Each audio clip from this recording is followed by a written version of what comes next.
possible when China had vast reserves of underemployed rural labor. But that's no longer true, and China now faces the tricky task of transitioning to much lower growth without stumbling into recession. And he says that a reasonable strategy would have been to buy time with credit expansion and infrastructure spending. But very surprising to hear that quote from Krugman. While reforming the economy in ways that put more purchasing power into families' hands, he says that unfortunately China took the first of these strategies. It bought the time and then it squandered it. And so it's had rapidly rising debt and related problems. So he says the Chinese situation looks fairly grim. He says that George Soros is comparing the situation to what occurred in 2008. He says, but I don't see that type of catastrophe in the works. China does have a big economy, it's true, so it is going to have consequences when bad things happen in China. And China buys more than $2 trillion worth of goods and services from the rest of the world each year. He says, but it's a big world. And even when we exclude China, total gross domestic product of the world is more than $60 trillion. So even if you had a drastic fall in Chinese imports, this would be only a modest hit to world spending. All right, and then he says that one reason that the subprime crisis in the U.S. turned global in 2008 was that so many foreigners, particularly Europeans and European banks, were badly exposed to these types of losses on U.S. securities. But since China has capital controls and isn't very open to foreign investors, you don't have as much of these types of spillover effects. So Krugman says he believes the consequences for the rest of the world, even though the consequences in China might be severe, should be manageable for everybody else. And he says, now, on the other hand, even though I have this belief, it seems that business cycles across nations seem to be more synchronized than they really should be. He puts should in quotation marks. In other words, more than they should be according to the way we economists have been taught to think about them. So even though Europe and the U.S. export to each other just a small fraction of what they produce, they have recessions and recoveries that occur roughly at the same time. So he says this could be due to financial linkages, but we also have to suspect psychological contagion. Good news or bad news in one major economy affects animal spirits in others. So let's also make sure we return to that. So let's say something finally about the last few paragraphs, because here's what Krugman recommends ought to be done. So let's say there are consequences to a China shock. What would be a sensible way for us to respond? Well, monetary policy is going to be much help because inflation is still below target, interest rates are already close to zero. There isn't a lot the Fed could do anyway. So of course the implication is that the Fed would have a salutary effect on things if it weren't hemmed in by current circumstances. He says fiscal policy would surely work, but Republicans are obviously not going to go for any more stimulus under Obama, and the Germans likewise would be unlikely to go for it. And fiscal policy, he says, would amount to spending more to offset the effects of China spending less. So he concludes by saying, my guess is things won't be that bad. We're going to be bad in China, but elsewhere it's just going to be a bit of turbulence. And I really, really hope I'm right, says Krugman, because we don't seem to have a plan B anywhere in sight. In other words, we don't have lined up and we don't have the likelihood of any type of systemic Keynesian policy response to deal with any crisis that might in fact arise. So that's the gist of it. And so you can read it on the show notes page for yourself if you like. And if you're at a device following along with us today, certainly you can click on that and follow along in the column as we go bit by bit. All right, that's a lot of talking, but in the recent columns, Bob, they've been so partisan. You can summarize them really quickly. Republicans are stupid because they thought Obama was going to wreck the economy. It turns out Obama has a pretty good economy. And, you can summarize that in two sentences here. But, there actually is a fair amount of meat, whether we agree with it or not, there's a fair amount of meat in this column. So this is the one we are embracing with gusto this time. Well, that's right. Yeah, I think the first observation I want to make, Tom, is that you really do have to admire and respect Krugman's rhetorical style. Like the guy is in this column, just to step back and look at the big picture. Think about what could happen. Either the U.S. economy doesn't fall apart, in which case Krugman can point to this column from January 2016 and say, hey, I told everybody while the rest of the world was wringing their hands and all the Republicans were freaking out about China, I told you guys it wasn't going to be a big deal for the U.S. because they're a big player in the world scene. Now, what if the U.S. does fall apart? Then Krugman can again point to the same January 2016 column and say, I told you guys that a lot of times animal spirits, it reacts in ways that are magnified compared to what the basic numbers would say. And I also told you we weren't going to have Keynesian responses at the ready. So again, I'm kind of sick of always being right here in my columns, but there you go. Right? So no matter what, he's right. He's a genius. No matter what, yeah. And I mean, at least, we have people who make predictions, and we sometimes say, okay, we didn't get this one right. Or we didn't get the timing right or something. It's okay, it's not the end of the world. But we don't make a habit of consistently, certainly you don't, make a habit of writing columns that can be applied to whatever outcome happens to occur, and then be held up as evidence of what great prognosticators we are. That just seems kind of, I don't know, wrong. Yeah, it is. Again, this is the same guy who, just for those listeners who are fairly new, who wrote a column talking about the fiscal doomsday device of the sequester, those horrible budget cuts that he called one of the worst policy ideas in our nation's history. And now, this last Monday, comes out with a column called Obama's Boom. He's saying, you Republicans thought the economy would be bad, but you're wrong. So it's I think what this means, Tom, is if Krugman ever challenges you to a game of chess, be very careful, because he clearly thinks 2 and 3 moves ahead, so you gotta watch it. Yeah, exactly. All right, well, let's jump in. I want to add one quick thing related to these so-called circuit breaker rules in China that I mentioned about if there's one particular index that if it falls by 7%, they close down for the whole day. Well, they suspended these circuit breaker rules very early on into this particular tumble, and it seems that the reason is that, you'll never believe this, Bob, it was having the opposite of the intended effect. Something that was introduced to help people actually wound up making the situation worse. I mean, I guess there's a first time for everything. But wait a minute, Tom, let me make sure I found this correctly. You're saying that the Chinese government had some rules to help the economy and the financial sector, and it had the opposite effect? It did. It had some regulations, which I thought regulations stabilized things, and then only an idiot who wants Wild West capitalism would be opposed to them. But yet it turns out that they made the situation less stable and much more volatile and aggravated the problems they were supposed to solve. I mean, I know it's implausible, but yet it seems to have occurred in this case, because think of what the logic of it is. If you see that the trend is toward a downward move approaching 7%, you're going to sell like crazy because you know that you're going to be frozen in that position for the rest of the day. You won't be able to unload your stock, so you're going to start, and so you're going to wind up accelerating the very trend that these regulations were introduced to try to hold off. So they wound up just suspending these rules altogether. Now, probably they could have been told by anybody, if they were listening to free market economists, what the likely outcome of regulations like this would be. But a lot of times, Bob, it's almost like they're not even listening to free market economists. I know, you'd normally think the Chinese communists would be all about, recommendations from the Austrian school, but Surely, right? I mean, at least surely in their palace, they had access to Mises.org, if not the rest of the population. All right, anyway, so for the benefit of our listeners who perhaps say, guys, less sarcasm, more economics, let me make sure, Sorry, I can't help it. Yeah, let me make sure you guys are getting the point. It's not really hit on a really important point there. So this term circuit breaker, it might be obvious to most listeners, but just to make sure, so the idea is with an actual circuit breaker, when the load is too big, it automatically shuts off to prevent a fire from starting or what have you. In the financial sector, the stock exchanges have what are called circuit breakers, euphemistically, meaning if there's too much selling and prices fall above a certain trigger point, then they shut the whole exchange down either temporarily or for the day. And the idea that the theory, the rationale behind it is to say, well, stocks are really crashing. It's sort of like a self-fulfilling prophecy, and it's a downward spiral. It's not related to the fundamentals. And so we want to give everyone time to just cool off and collect themselves and then open the market up again for more rational transactions. But as Tom is pointing out, that is a perverse institutional framework, because if stocks are selling off and let's say they get to be below 5%, they're down 5% or what have you since the open, and that if it happens to hit 7% down, then the authorities come in and shut the exchange, then what are you going to do? You're going to rush to sell and get rid of that thing before you lose the opportunity.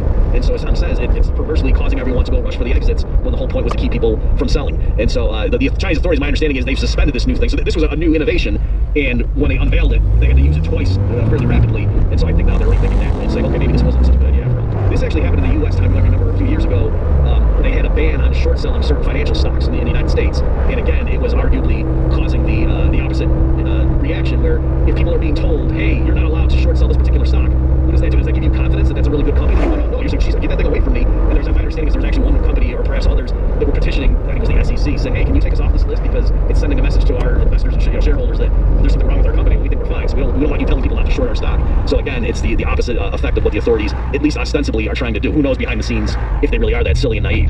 Let's go through. Do you want to start with the stuff about whether China's problems are going to cause a global crisis, or do you want to go right into that claim about the basic problem is that China's economic model, blah, blah, blah, high saving? Do you want to start there? Yeah, sure. Why don't we start there? So here, again, the exact quote from Krugman is, the basic problem is that China's economic model, which involves very high saving, very low consumption, is only sustainable as long as the country can grow extremely fast, justifying high investment. So just think about that for a minute. It's classic Keynesianism, reversing cause and effect, compared to the way an Austrian, with common sense, who understands how the world works, would look at it. And Krugman is there saying, yeah, China's model involved very high rates of saving and investment, but if the economy for some reason doesn't keep growing very quickly, then all of a sudden, that high rate of savings will be frustrated and you'll end up with a recession. And so I would argue, no, it's actually the opposite, that the reason China has enjoyed such high rates of economic growth, by which he means GDP growing year over year at the large rates, certain times averaging 10% or so, is that they save a lot. Right now, again, it's a communist country moving towards market-based reform, so let's take all this with a grain of salt. But certainly it's the case, other things equal, that if an economy devotes more of its output to investment goods rather than consumption goods, then it's building up its productive infrastructure, it's making more tools and equipment, and so that allows its workers to be more productive in the future. And so that's one way to have higher rates of economic growth, is that you have a high savings and investment rate. It's not, Krugman would lead you to believe you got to make sure there's enough spending going on, consumer spending, to justify all those investments, otherwise the economy won't keep growing. And it's the other way around, that it's high saving investment leads to a growing economy, not some exogenously, magically growing economy, thus justifies high rates of saving. Now, how does that error by Krugman spill over into his prescriptions for the economy, by the way? Why is this not just some interesting theoretical dispute we're having? Well, I would say because his overall view is that what happens when there's a recession, for some reason, who knows why, animal spirits perhaps, spending just drops through the floor. And so now all these businesses are saying, well, there's no demand for our products, so we better stop and lay people off. It's just a vicious downward spiral. And so the way you fix that, according to Krugman, is the central bank or the federal government have to boost spending. So the central bank can cut interest rates, get people to go to the mall and spend more. If you hit that zero lower bound, oh geez, well now it's up to the government to run huge budget deficits, and it doesn't even matter what they spend the money on. Right? So if you have this view that ultimately spending is driving the economy, by which you mean final consumption spending, versus saying, oh, really what drives economic growth is resources being allocated correctly, well then you're going to always misdiagnose the problems of recession, and you're going to give the wrong prescription. All right, let's look at the very next paragraph. We have a reasonable strategy would have been to buy time with credit expansion and infrastructure spending, while reforming the economy in ways that put more purchasing power into families' hands. Now, I assume reforming the economy in ways that put more purchasing power into families' hands is a euphemism for progressive taxation, or more heavily progressive taxation, and wealth redistribution. Yeah, exactly. So, but you gotta read the next sentence, Tom. Okay. Unfortunately, China pursued only the first half of that strategy, buying time and then squandering it. All right, so let me make sure that, again, you have to just appreciate the brilliance of the rhetorical genius behind his column here, because Krugman is saying, what should China have done, given the situation it faced, where its economy was slowing, and yet it was starting out in this position of having really high rates of saving? He said, well, what they should have done is credit expansion and government infrastructure spending, right? Classic Krugman prescriptions, and then things would have been fine. But the problem is, they have done that, right? If you don't believe me, go Google China ghost cities and see that there's entire cities that the Chinese government has propped up with massive infrastructure project spending over the past decades. And so they did do what Krugman's strategy was, so he realizes that, and so that's what he's saying. But they only pursued the first half and not the second half. So in other words, yep, they did the credit expansion and the infrastructure spending, but alas, somehow, believe it or not, that when they're in the pockets of the cronyists and the big powerful people in China and not the little guy. Now, imagine that, Tom, that central bank credit expansion and government infrastructure projects helping out the rich and not the average person. No, that can't be. All right, we should at some point here talk about just in general what's going on with China. And by the way, our own people, the people I would associate with our camp, have had radically different assessments of the situation in China, by the way. I had Jim Rogers on my show not long ago, and of course he's been very bullish. Other people have been more skeptical, but we should talk about what exactly is happening, what's going on there. Let's take a break. I've got a brand new note, a brand new message for everybody that I'd like people to hear. So we're going to pause and then come right back with what the heck is happening in China. Folks, can I take a wild guess that when you were in college you didn't learn about Ludwig von Mises, you didn't read Frederick Bastiat, you didn't get anything about the freedom philosophy, except maybe an occasional insult. But otherwise, you had no way of knowing it even existed, and only later you had to track it down for yourself and you felt cheated. Well, students in the Ron Paul homeschool curriculum won't have that problem. This is a full-scale K-12 homeschool curriculum. It's self-taught, so it's going to save you 90% of your time, plus your mental health. Your students will get a top-notch education. The middle school science, kids are going crazy for. They're building robots. They're building their own radios. It's amazing.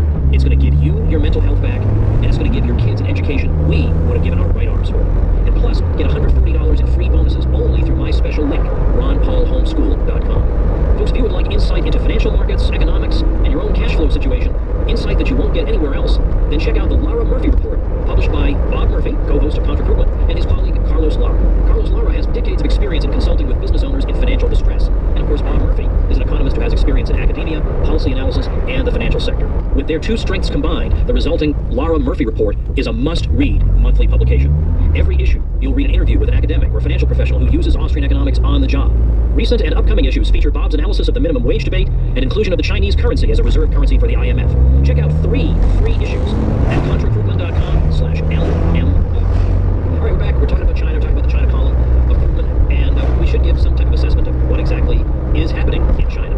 What are the problems, and how do they manifest themselves in this recent stock tumble that we observed? So, Bob, I know you've written a bit about this in the past. Sure. So, just to give the people a big picture, and Tom is exactly right that there is. So I actually think they're consistent with each other, but I can see how people might be confused that within free market libertarian circles, especially coming from the investment guys in our ranks, that there might be messages that seem to conflict. So on the one hand, yeah, you've got guys like Jim Rogers who are very bullish. I'm paraphrasing, but I believe Rogers has said, and I think is generally correct, that hey, the 19th century was the British century, the 20th was the American, and the 21st is going to be the Chinese century. And that's, he famously has moved his family and having someone teaches his kids how to speak Chinese. And so that's that's certainly, I think, a valid viewpoint. And again, the numbers Krugman was talking about China having these high rates of investment and saving. Again, you got to take all these numbers with a grain of salt because they're being reported by the Chinese government. But there's figures of their investment ratio being like 46% of the economy, only 37% of personal consumption.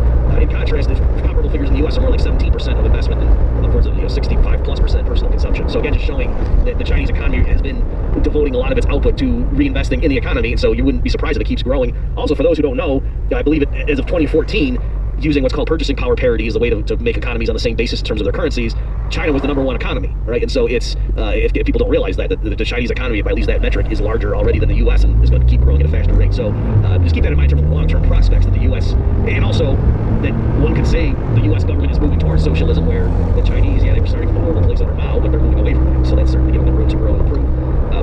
But certainly in August, there was turmoil in China when they allowed its currency to weaken, and then more recently, that's the ostensible immediate threat. And we can post a chart for you guys in the show notes page. In the grand scheme of things, the Chinese currency is stronger now than it was throughout the late 90s and early 2000s. Right? So yes, it has weakened a little bit in recent months, but in the grand scheme of things, it's much stronger now than it was. And I think this is just part of the process of the Chinese authorities wanting their currency to be standing on its own 2 feet with the others. The recent news lately was that the IMF is now including the Chinese currency in its basket of currencies for SDR rights. And so that these things, I don't know if this was on your radar, Tom, but I mean, a few years ago even, when certain people were warning and saying, hey guys, the U.S. can't keep running deficits, the Chinese are buying up treasuries right now, but that won't last. What happens when they try to stand on their own and those dollars flow back to the U.S.? And people were laughing at that. It's like, oh, give me a break. The world's never going to embrace the Chinese currency. The dollar is king. People have nowhere else to go. That the Chinese would be foolish to sell their treasuries because they would hurt themselves. Well, there's a Bloomberg article that just came out showing that for the first time ever, the Chinese had dumped treasuries to the tune of $187 billion last year. Now, of course, the Bloomberg article's point was to say, don't worry, that everyone is so skittish right now that the hedge funds and stuff domestically will just absorb those treasuries, so it won't make our yields spike. But nonetheless, these things that people I remember just a few years ago were saying would never happen are happening before our very eyes. And stock markets are crashing yet. They're in correction territory in the U.S. So it's really eerie that all these things that were dismissed as absurd are happening. And again, you've got the major websites and CNBC and what have you saying, oh, don't worry, everyone keep your money in stocks, everything's safe. This is just a little bump in the road. And that actually reminds me, there was a part of this column that I hadn't written down to talk about, but I'm actually thinking about it now. The paragraph where he says that business cycles across nations often seem to be more synchronized than they should be. And then I'm skipping ahead. Good or bad news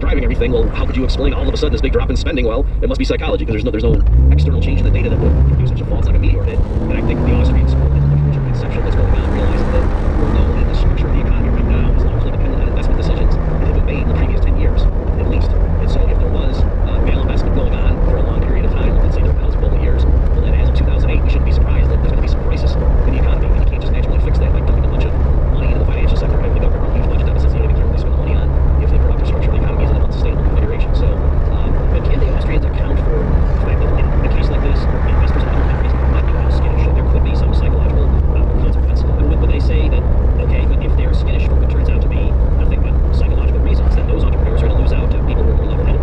Well, sure, yeah. So if the Keynesian story were correct, this really were just a case of a self-fulfilling prophecy, and that's what's supposed to drive worldwide recessions. You're right, there would be built-in mechanisms where if some people got to panic and started selling equities for no reason, even though the underlying companies were totally profitable, and they were going to keep posting earnings and so forth. And yeah, you would expect other speculators to realize that and say, well, the fundamentals are strong, I don't know why these guys are selling it, so we're going to buy it, and then leave it at the month. So certainly, and over time, yes, then you expect those firms that survive on Wall Street elsewhere would be the ones that were able to put aside the emotion and panic and realize what the long-term bet was. And so if that really is what you thought the cause of recessions are, then you should be dead set against bailing out financial institutions. You should be against things like banning short sales and others and circuit breakers and that stuff. You say, yeah, let market prices do their job and let the profit and loss system work. You should want to have a temporary hiatus on taxing dividend and capital gains income because you want to give more encouragement to those awesome speculators to go out and snatch up stocks that have been sold unfairly. What about the claim about fiscal policy? Let's say China has a long-term, or even for a couple of years, is in a serious downturn, and it spends a lot less.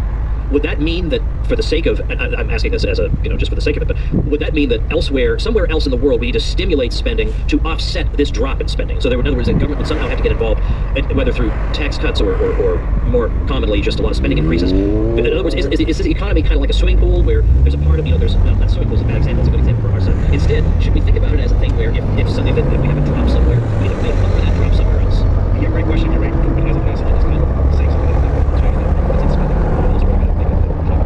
So generally speaking, no, but it's wrong to think that the volume of spending is what drives the world economy. Because again, especially the longer horizon is analysis, prices and wages get adjusted. So if for some reason everybody decides they want to hold higher cash balances and so they reduce their spending, okay, well the prices rise quickly or they'll come down, and things can re-equilibrate that way. Now, as far as what's going on with China and their relationship to other countries, I think part of what was going on during the housing bubble years, and to understand this, is the Chinese were trying to build up a stockpile of U.S. treasuries, and so they would take their own currency, go into the foreign exchange markets, buy dollars, then use the dollars to buy treasuries. And so what did that do? That helped keep interest rates in the U.S. lower than they otherwise would have been. And it fueled a trade deficit. So in other words, what was happening where the Chinese were saying, guess what, we'll send you guys a bunch of our goodies like TVs and other manufactured goods that you can sell at Walmart.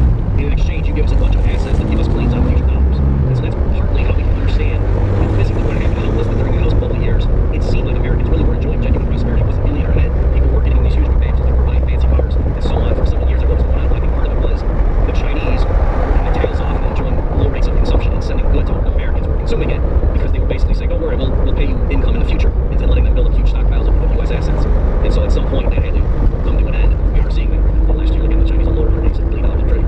So I think that's part of it to understand the Austrian business cycle theory story in terms of the sectoral breakdown. People think it's more realistic, that it's not really just the U.S. economy by itself. Things get low interest rates like the housing bubble. And in China, I think part of what happened is the Chinese were willing for a while to say, okay, we'll keep sending you goods right now for you to consume. But the tally is rising, and I'll let you notice in the future. How, if at all, and I'm asking you, I'm not making this kind of interview style because I'm trying to anticipate questions that anybody might have. How would this affect, for example, the prices that consumers might pay in a long term at Walmart? Walmart's getting a lot of Chinese goods, and people have been saying, oh, you're getting all these cheap imports from China, and that's not going to go on forever. How do any of these troubles in China, how does that worm its way into the life of the average American consumer? Sure. So here, let me also just make sure people are getting this. This is like the traditional protectionist railing against the evil Chinese manipulators. They were saying kind of weird things. On the one hand, you had people saying, well, in fact, China is unfairly undervaluing its currency relative to the dollar, so they're boosting their exports, and that's what hurting U.S. manufacturing jobs. And on the other hand, they're saying, China's better stop their saber rattling, threatening to not finance our deficits by buying fewer of our treasuries. They better stop that. Those are two sides of the same coin. That if the Chinese authorities wanted to accumulate treasuries, the way they would do that is they would take their currency again and buy dollars in the foreign exchange market and then use the dollars to buy trade. Right? So that would make the dollar stronger relative to the Chinese currency.